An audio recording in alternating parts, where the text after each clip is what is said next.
Okay, everyone, welcome back to Inclusive Design 24. We are brought to you in partnership with Barclays Access, the Paciello Group, Intopia, Microsoft Edge, and Open Access Technologies. Don't forget, if you like what you're seeing, you can subscribe to the ID24 channel by just clicking on that subscribe button you see. Don't forget to follow at ID24Conf on Twitter.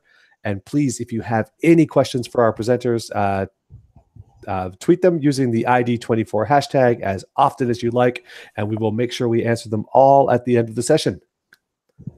He may be lying about answer them all.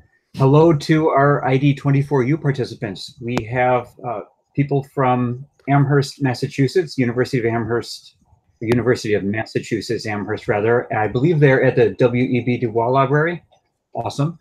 Ann Arbor, Michigan, the University of Michigan, and I think they're hanging out at the Hatcher Graduate Library, although they may have tweeted a specific room so you could drop in and startle them. And the Nebraska Digital Accessibility Meetup is also streaming today. So thank you all for hosting, and thank you all of the attendees for participating as well.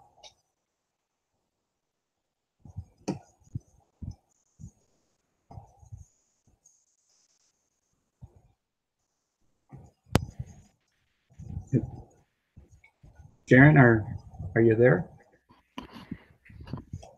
Oh, hi. Hi. So next we have, I'm very excited about this presentation. We have Brendan Roach and Lucy Ruck from the Business Disability Forum in the UK. And they're going to talk to us about tackling disability as a global business issue. That's going to be a great talk, I know. So over to you, Brendan and Lucy. Hi, thank you very much, Sharon, and hello, good afternoon, good evening, and good morning to everybody who's been following the day. So I'm Brendan. I work for the Business Disability Forum, where I lead on international projects and support for global organizations. I'm also here with my colleague, Lucy. Hi, Brendan. How you doing? Hey, I'm well, Lucy. Thank you. We're not actually together. So I'm in Alicante, and Lucy is in the north of England. Yep, and it's probably slightly nicer where you are than where it is here, because it's grim up north. It's pretty nice here. Let's move on. So look, thank you so much for to the ID24 team for inviting us to speak. I know Lucy and I have both been dipping in and out of the presentations, and there have been some great speakers. Particular shout out to our friend David Caldwell, who was on just before us, a tough act to follow. I learned from his presentation a lot, but also including that the airline that I use to regularly commute between Alicante and London has just gone bust. So proof that you can get all of the news that you need from ID24.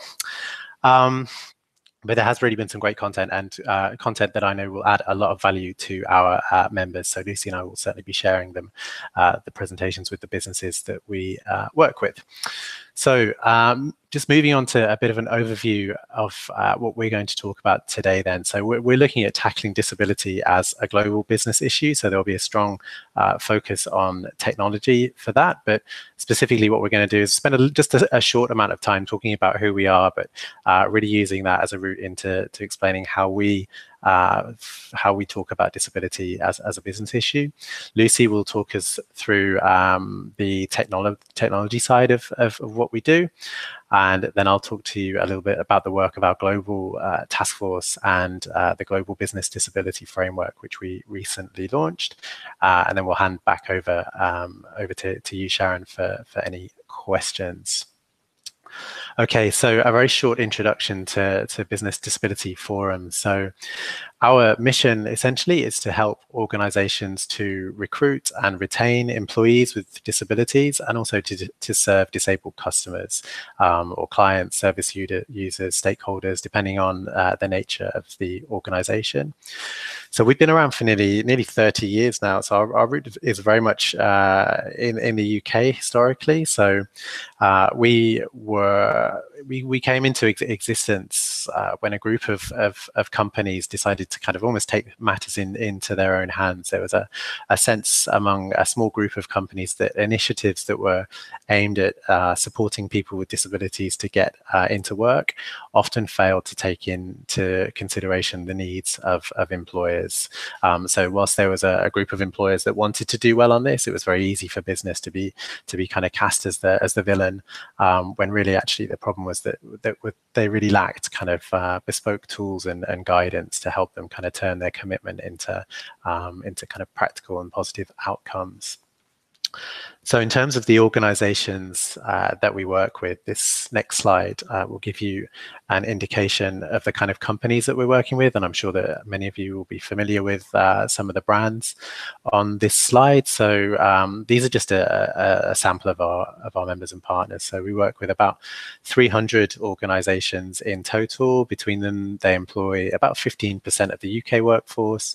And over 8 million people are employed by these brands globally. So we're talking about Shell, American Express, KPMG, HSBC, EY, Accenture, and many more. So large employers with the potential to do some real good in the world.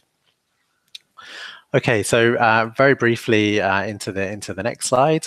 We wanted to just give you an insight into kind of the way that we work with these organisations. And so we work with our members to provide them with tailored support and advice and guidance. So our members like to tap into our advice survey. So we have a team of experienced disability consultants who are on hand to answer telephone calls, emails about disability as it impacts on any aspect of our members' business. So I saw a summary of the kind of queries that they had been working on last week, and they included things like how do we make reasonable accommodations, adjustments, and how do we decide if they're reasonable? How do we balance concerns about access and health and safety, something we hear a lot. So my tip on that is always to find out whether that health and safety concern is real or assumed. It's often assumed. The team has been talking to members last week about things like disability and organizational change management, policies around assistance animals at work. So the whole gambit. So they're a very busy team. Kind of a level above that, we do consultancy with our members, which is about, let me just turn that. I didn't take Lucy's tip about turning phones on to silent. So I will do that now. Apologies.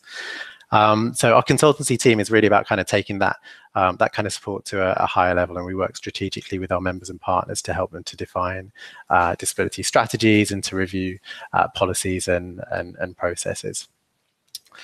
So the next slide is really just an extension of how we work with our members and partners to help them through their journey. So we talk about developing tools and resources, so a range of kind of learning solutions in terms of best practice guidance, but we also regularly release research and insights. So we just published research yesterday in conjunction with Global Mental Health Awareness Day, which really shows that young people are being let down by employers and universities when it comes to their mental health. Okay, so that's enough about kind of the way that we help our members. But what I wanted to do is just to kind of set the scene before we dive into the specifics around technology and the work that we do specifically with our members and partners who are global. I just wanted to set the scene and really frame what we mean when we're talking about disability as a business issue by just sharing a bit of insight in terms of what we mean by disability when we talk about it as being a business issue. So over the 30 years or so that we've been working in this space, we've come to define what we call a disability smart organization, and we've identified kind of 4 key characteristics that we think makes an organization disability smart. And that's from working with organizations like Barclays and others who have been doing this really well for a long time. So the first thing that we see in leading organizations is that they understand how disability impacts on every aspect of the organization. So historically, when an organization starts to think about disability inclusion, often there's a focus on, say, the built environment. People think about ramps, wheelchairs. Perhaps there's a focus on recruitment because somebody looks around the organization and says, well, I can't see any people with disabilities working here, so this must be a recruitment issue.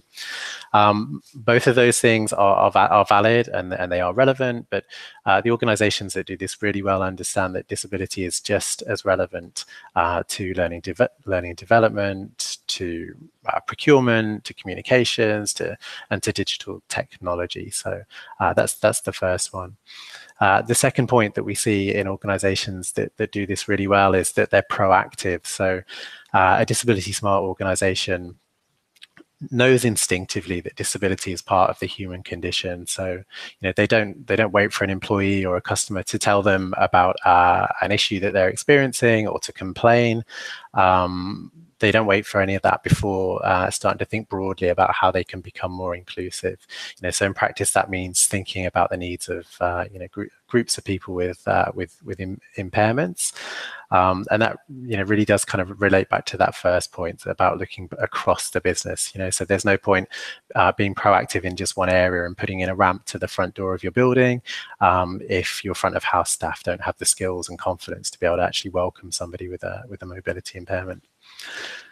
The third point then that we see from disability smart organizations and the leaders in this field is a willingness and an ability to make adjustments for individuals. So this is really about accepting the fact that even when you take that kind of proactive approach to ensure a barrier-free environment, we're all different. So people will always need some kind of adjustment at some point. So the organizations that do this really well are flexible, but they've also kind of systematized this by developing processes for delivering timely and effective workplace adjustments for their employees. That's a challenge, like if you're nationwide in the UK or the US, but it's a huge challenge if you're working across regions and territories.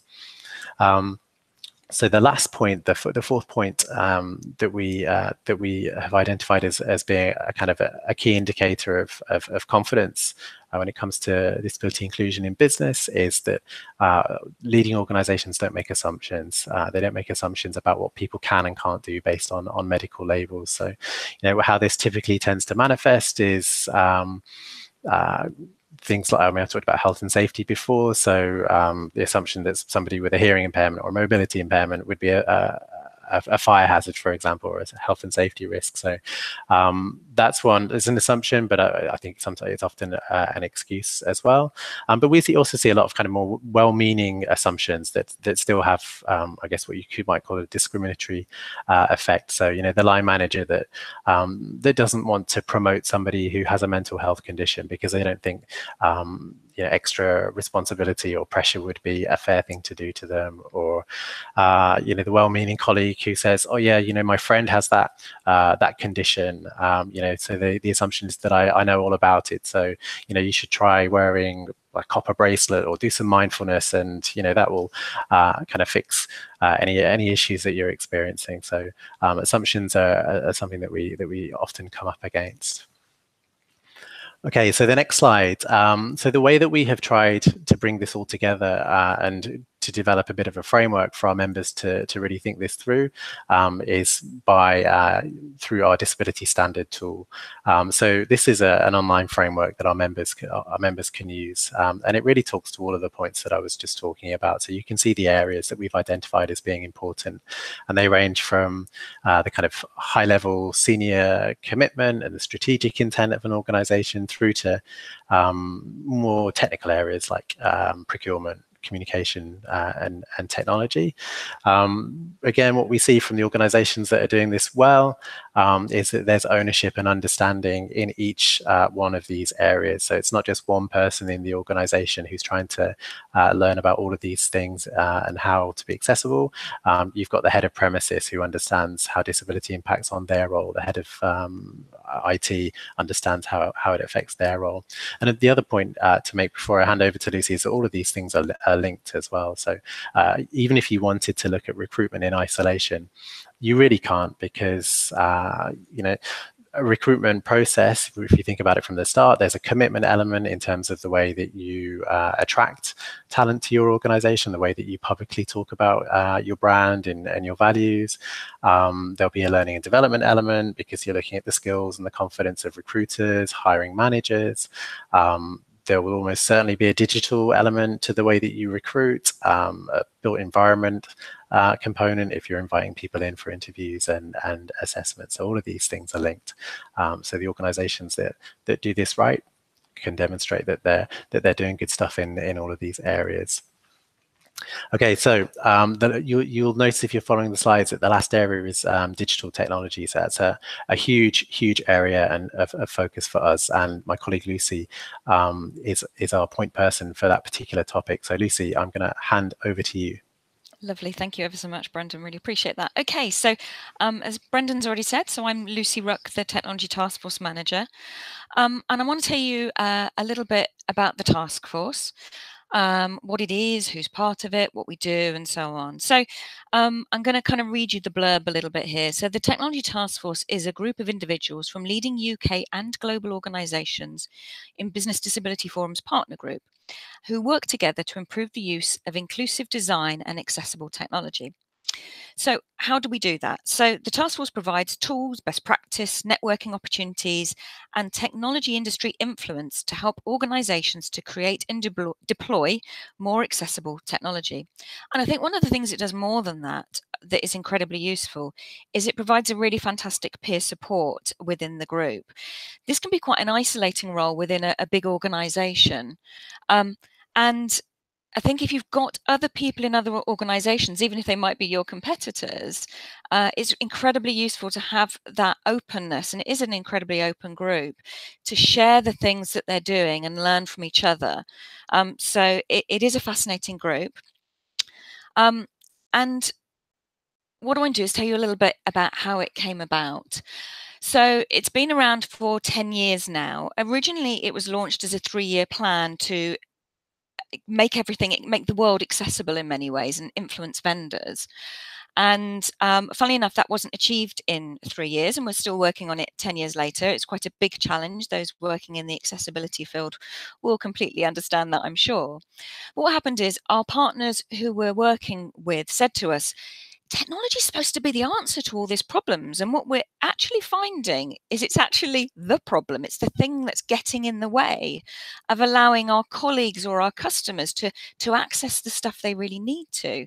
So can we do something quite action orientated to try and solve some of these issues? So sort of divided and individually we can do stuff, and we're big companies, but what we really want to do is work collectively to have a bigger influence. So that was why the task force was launched 10 years ago. And in order to underpin that, we kind of needed a number of tools and resources and information to use, rather than it just being a nice place to get together and talk about the problems we're having. Let's be productive and produce some fantastic stuff that we want to do. So originally we launched the Accessible Technology Charter and the Maturity Model, which we shall come on to a bit. But first, I'm going to talk to you about the charter that we created. So the charter is all about people making a public commitment to get things right around accessibility. So to ensure disabled and older people can apply for jobs with them, be employed by them, and do business with them by implementing technology strategy, which includes the following commitments. Now, you'll notice a bit of a theme as we go through these slides, that Business Disability Forum do like 10 points, and there's nothing wrong with that, but it is a bit of a theme, and you'll see that later on as well. So a bit like Brendan was talking with our disability standard, IT doesn't sit in a neat bubble. It overlaps in so many different areas, from where you procure your technology from, making sure your internal colleagues are upskilled enough to be able to support the technology they're provided to, make sure that you can make the adjustments to the technology rather than locking everything down. ensuring you've got an ICT champion to say this is important, we should be doing these things. So these are the 10 areas we ask people to commit to. Now, people who've signed up to the charter, they're not saying they're perfect. What they are saying is they are making efforts to improve on their accessibility, because I think otherwise no one would have signed up to the charter. But as it is, 49 organisations have signed up to the charter, which is fantastic, and includes some similar names. Many of the organisations you saw in the logos earlier on, but the likes of our friends at Barclays, Cisco, Royal Bank of Scotland, KPMG, Microsoft, and about 44 others. We're really hoping in this, our 10th year, we can get 50 people signed up. If we could get 60 or 100, I'd be super chuffed, but let's not get too ambitious. But you know, it's a fantastic opportunity, and what it does allow you to do is when you've signed up to something like this, it means you've got that senior buy-in, which enables you to open the doors and to push this agenda forward within your organisation. So I want to talk to you a little bit about our accessibility maturity model. So if you think of the charter as the making that commitment, the maturity model is the how do we go about working out where we are and then actually productively doing some stuff. So it was designed to address the question of what does good look like? How do I know when I'm doing well at this? It was based on the capability maturity model approach. So we didn't just start from scratch. We used some tried and tested techniques. Originally developed 10 years ago and then revised a couple of years ago by a working group of members of the Technology Taskforce, which included, again, Barclays are getting a big plug here today, but they're sponsoring it and involved with us. So revised by Barclays, Atos, KPMG, Lloyds Banking Group, some government departments, GlaxoSmithKline and EY were involved in writing this. So this wasn't just little Lucy here sat in a room typing away thinking, this seems like a good idea. This was developed by businesses for businesses to work across a range of organizations and different types. And it's designed to be simple to use. So it's on a simple Excel spreadsheet at the moment. You can go in and click on it and select where you think you are. And I think one of the most important things, it's a tool. It's a thing you use to assess where you are. It's not a means, sorry, it's a means to an end, not an end in itself. And it's really helping organizations to identify what they need to do and to help them to prioritize. So I'm just going to give you a little look of what the AMM or accessibility maturity model, it becomes a bit of a mouthful, what it looks like. So you'll see on this particular slide, there's a lot of info. Don't worry, I'm not going to go through every bullet point, but I wanted to give you a little bit of a feel what it looks like. So these are the first 5 charter points on this particular slide here. And then across the top, you've got different levels of maturity. So over on the left-hand side, we've got level 1, which is informal or quite basic. So you're starting off on this journey. And then over on the right-hand side, we've got level 5, which is optimized, kind of amazing best practice, leading the way, advocating this, passing on your knowledge and experience to others. And in between, you've got levels 2 to 4. So what we find people do is they'll go through it, they'll look to see where they most commonly fit. Again, people don't fit neatly into boxes and neither do organizations. So they'll go, okay, so maybe exec level champion. We do quite a lot in level 3, but there's 1 or 2 things in level 2 that we're still doing and haven't quite moved on for, and maybe 1 thing in level 4. So you can decide where you best fit. Now, so that one you might go, okay, we're just in level 3. Or you might go, actually, we're kind of between level 3 and level 4. So we're a 3.5. So people can score themselves and work out where they are. And if I just go on to the next slide here, you'll see that they're the next 5 points of the charter. Again, there's lots of guidance. So not only does it show you where you are now, it shows you the things you might want to be thinking about to get to the next level of maturity and how to move on. We designed, with consultation with our Technology Taskforce members, some guidance on how best to go about completing that, and that is available on our website. So some organisations will work with their staff networks, their disability staff networks, to say, where do you think we are? This is where we think we are, and then we'll average the scores together, or maybe have a conversation about it, and you'll say, oh, what about this? And you go, oh yeah, I'd forgotten about that. We are more a 3 than a 2. So there's lots of different ways, and different ways will work better for some organisations than others, but there are lots of options of how you can complete this. So that is the tool. So it's just a spreadsheet. You tick where you are and work out where you are.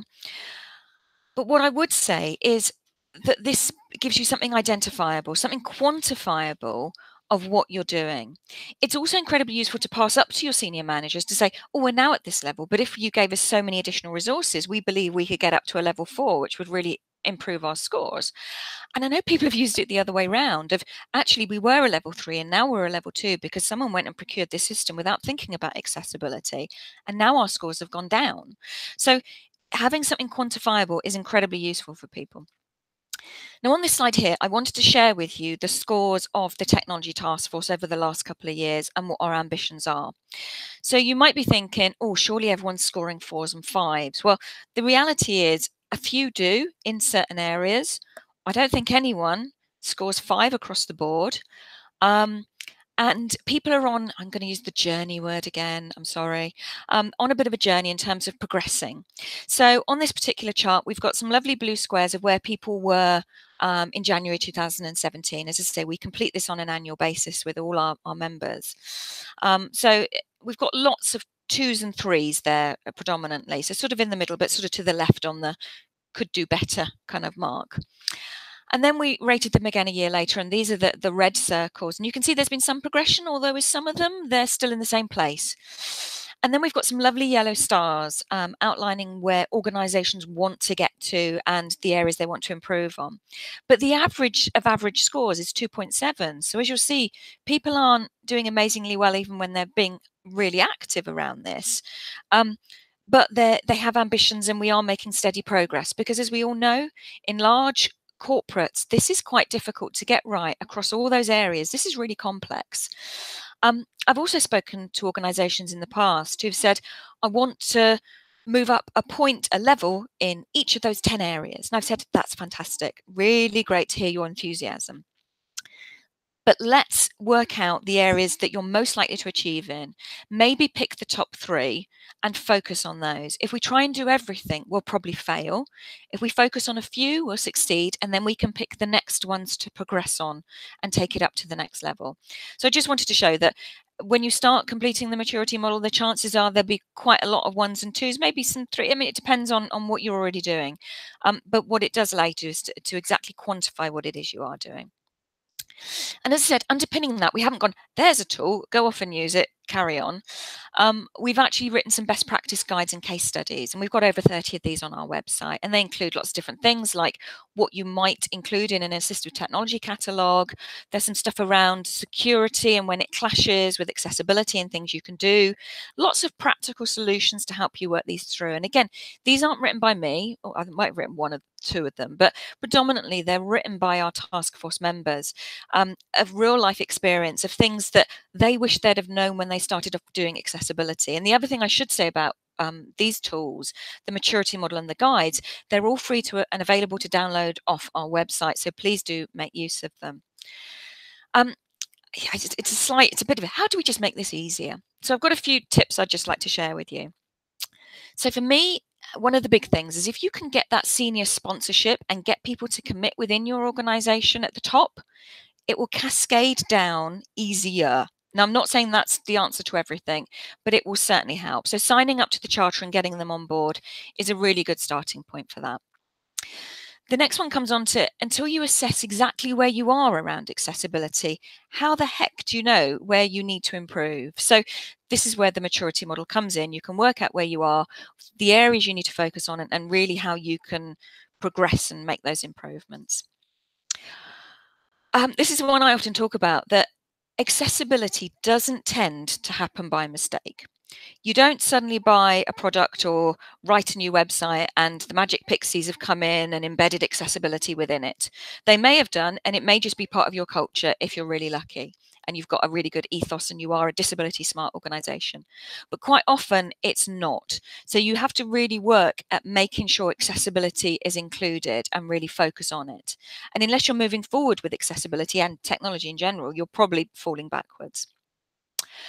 The tools are there, you just need to use them, not just the tools of the Technology Taskforce. In my experience, accessibility in this community is incredibly good at sharing, and days like this really show that. There's so much stuff out there, just go and find it, you know, whether it's the highly technical or the more, how do I do this or whatever. There's so much stuff out there, there's a plethora of information, so go ahead and use it.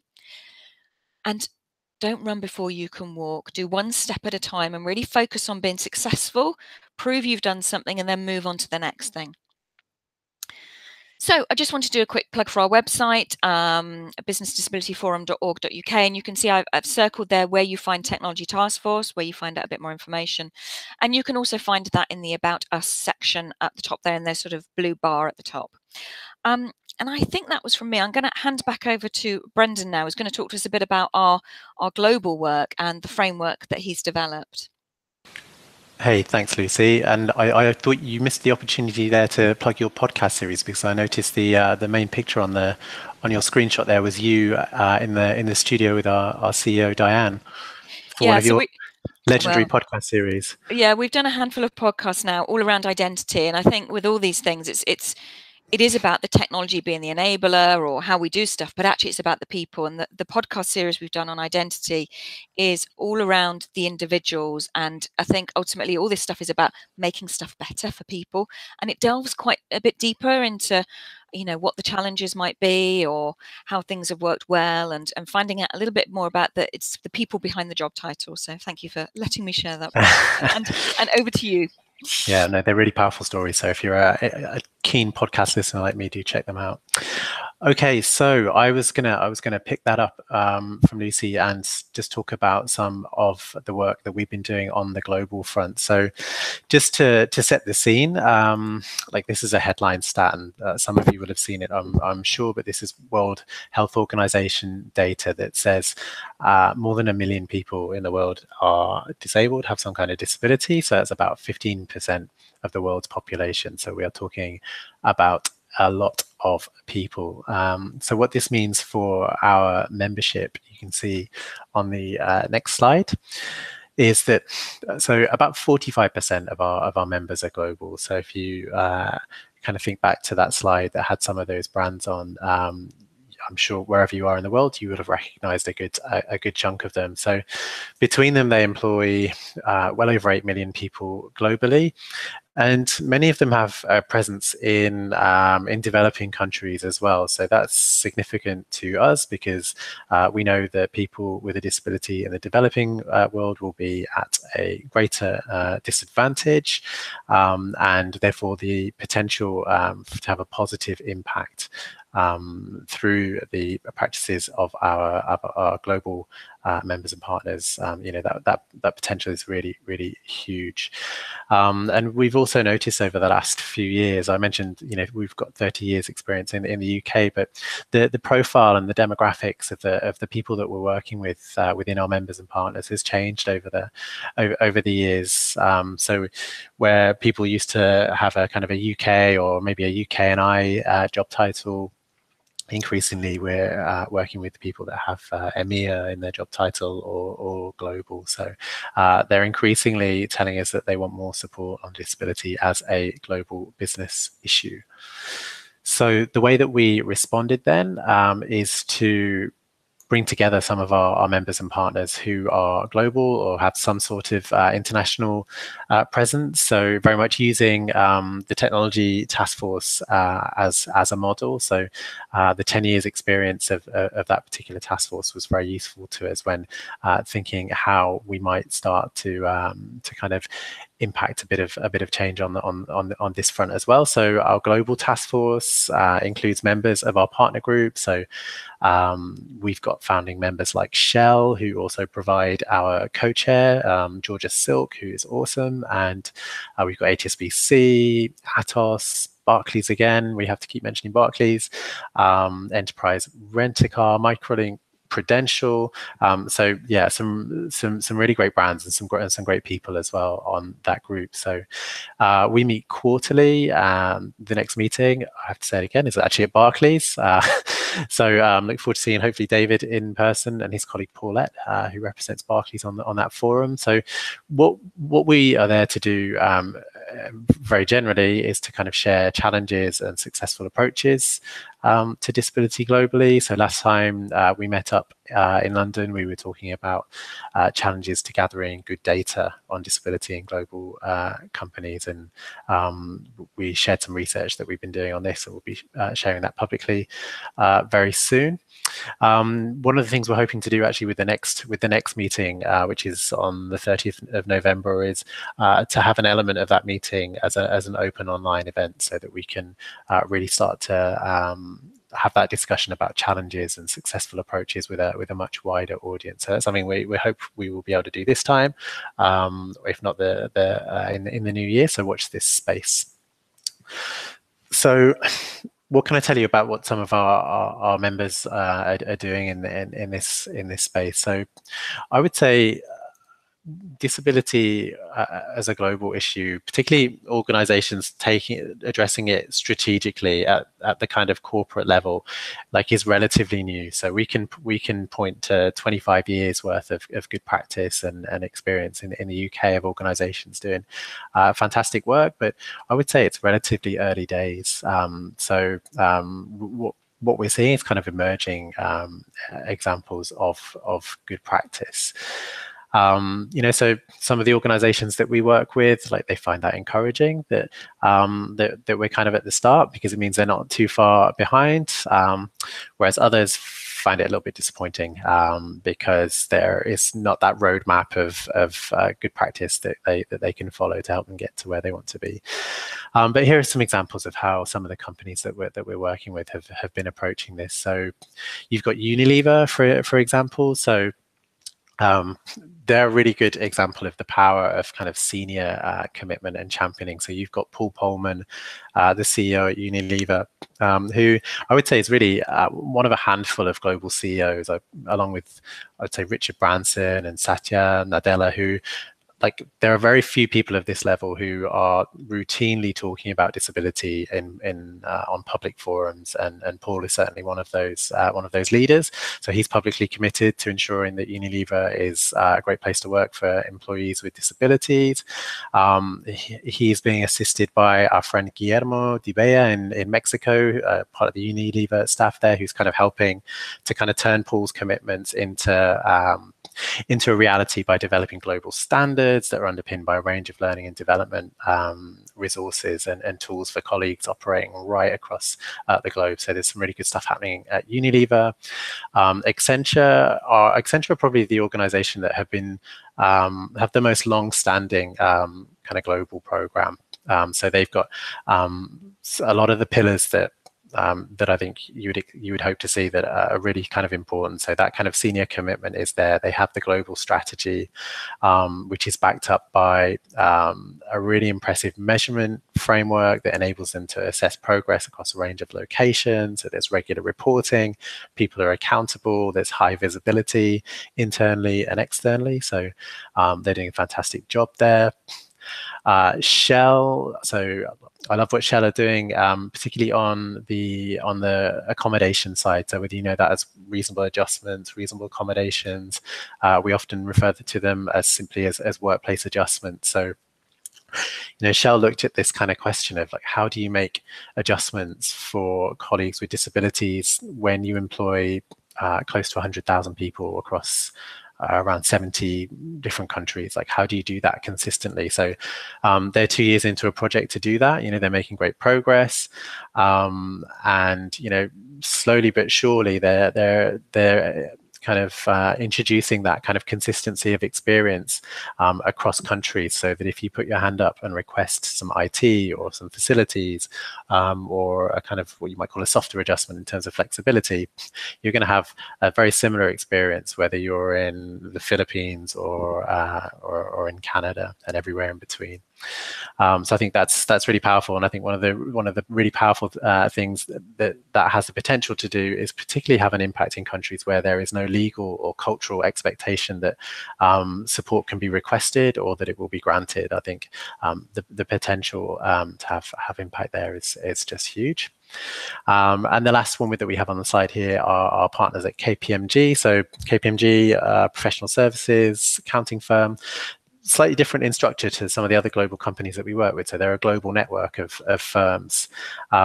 So there's a lot of independence in terms of the way that the firms work at the country level. So they're not potentially in a position that, say, a Unilever are, where they can kind of mandate global standards. But the great thing about what KPMG are doing is they're not letting that stop them. So they have pulled together a network of disability leads from across their global network of firms, and what they're doing then is sort of sharing good practice with a view to kind of identifying what works, what learning can be shared, and what practice can be scaled and put into place across the network. So they're just a few examples. There are others that I could talk about, and hopefully the Global Task Force will find a way of bringing those examples into the public realm in the next few months with our own online event. So what we wanted to do in terms of the next slide, and then moving on to the graph that we've got here, is we wanted to take some of those examples of good practice, and just as we had on the technology side of the tool that Lucy had spoken about, we wanted to kind of feed that in and put it into the pot, if you like, so that we could develop a framework that will enable other organizations to be able to assess their own performance against some of those sort of success criteria, and also to identify the steps that they need to take to improve their practice. So we developed what we call the Global Business Disability Framework. So we worked with members of our task force and other notable experts in our field. And we're really proud to launch this at the UK government's Global Disability Summit in July of this year. So the tool, you'll recognize the 10 areas from our disability standard. So these 10 areas of a business proved to be just as relevant when talking about global functions as they were when looking at operations at a local level. So they were retained. And what is kind of unique about this tool is that what sits under these areas, and again, you can, just as with the accessibility maturity model, you can kind of rank yourself in terms of your levels of maturity. But what sits under these kind of broad headings are quite detailed set of criteria that relate to global functions. So we're asking companies things about, how they define disability at the corporate level. So it's really important to have a broad kind of corporate definition, and we recommend that it's based on the UN Convention of Rights of People with Disabilities definition. That's important because a global company will be working with so many legal and cultural definitions across the world. It's important to set the kind of corporate aim and ambition in terms of who they're committing to support. We're looking for kind of evidence here that global platforms, whether that's learning management systems or recruitment systems, are accessible to assistive tech users. Whether kind of your global supply chain can demonstrate that they not only share your values, but that these are also reflected in their own employment practices.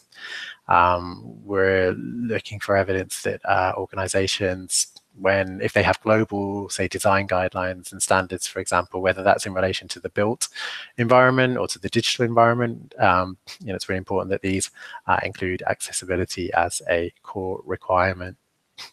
So as I say, we launched it in July of this year, so it's kind of relatively new, a new tool, but we're seeing some early adopters, and the feedback has been good. They're telling us that it's providing them with the basis for a conversational with kind of their regional and country counterparts.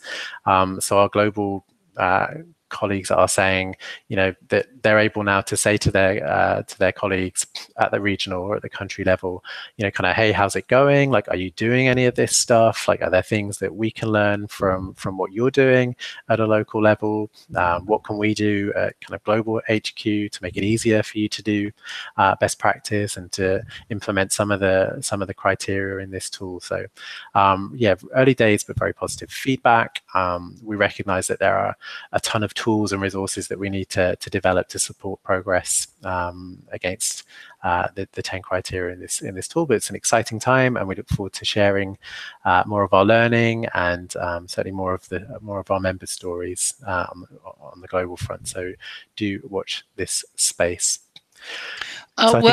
Actually, Brendan, there's some question from the UMass group, they said as they're thinking about global accessibility, they were wondering how your disability business forum works or integrates somehow with the UN, and then also how do you support businesses with vastly different local cultures or understanding of disability in order to approach accessibility within those contexts. So I guess the question is about the flexibility of the framework and the tools, both to work with other organizations like the UN and also for local culture.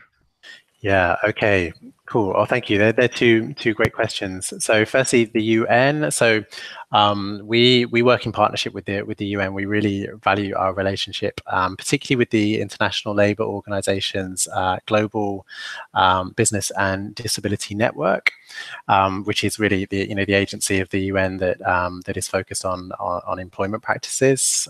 Lucy was speaking at their annual conference last year, and our chief exec Diane will be speaking at this year's conference. So, we work really closely with particularly that agency to ensure that our kind of various initiatives and activities are aligned. And to the second point, Sharon, which was I think in terms of how does the tool account for kind of differences at the local level in terms of whether it's culture or legal requirements. So I think the thing to say about this tool is that the target audience for the tool is people who have global responsibility. So it's not meant for people to use at the local level in a range of companies. So it's if you kind of dive into the content, you'll see that there is a focus on listening and learning directly from the experiences of kind of functional leaders and people with disabilities across the range of countries that an organization has a presence in, but also working with sort of NGOs or business disability networks at the local level who have that kind of knowledge and expertise about disability as a business issue in a particular country. So I know, again, working with the UN, part of their network is that they have, I think it's around 25 to 30 kind of similar organizations to BDF, if you like, that are doing work in countries ranging from Mexico to Sri Lanka to Australia, and all geared to helping organizations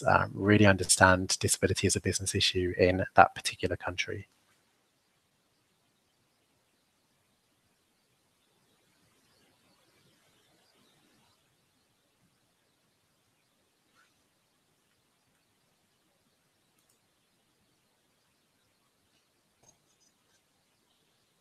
Oh, that's awkward. I had my mute button on. I'm that guy on the conference call. Oh, I did a poor job initially introducing Sharon Rush, who is co-hosting for us today. I had my own panic moment, and I didn't even have to present like Lucy and Brendan did. So, Sharon, thank you for agreeing to co-host with us. It's my pleasure. So are we wrapping right now, or do I have time for one more question? We have to be wrapped in under 3 minutes. Okay. All right. Well, then I guess I will save that question for Twitter and let you go ahead and wrap. Okay. Then I will go through the wrap because I think we have a whole thing I have to read off here. I'm going to try and make this sound like I'm not reading it from a script. Well, I have to, may I just say, Lucy and Brendan, these resources are just terrific, and the fact that they are so widely and freely available. I don't know if you guys know, but I'm also the co-chair of the Education and Outreach Working Group at the Web Accessibility Initiative Education. Their whole outreach efforts, and I would love to collaborate with you guys with some of these tools and kind of making sure that through that network anyway, these are more widely understood and used, because these are just terrific. Great. Yeah, let's have that conversation, Sharon. We'd love to. Yeah, great. Be great. Awesome. I like the way Sharon sensed my hesitation and went in for the kill on that one. That's awesome. Okay, viewers, if you like this session, hit the like button. Don't forget you can subscribe to youtube.com/inclusivedesign24 for future notifications, especially as we do more of these events.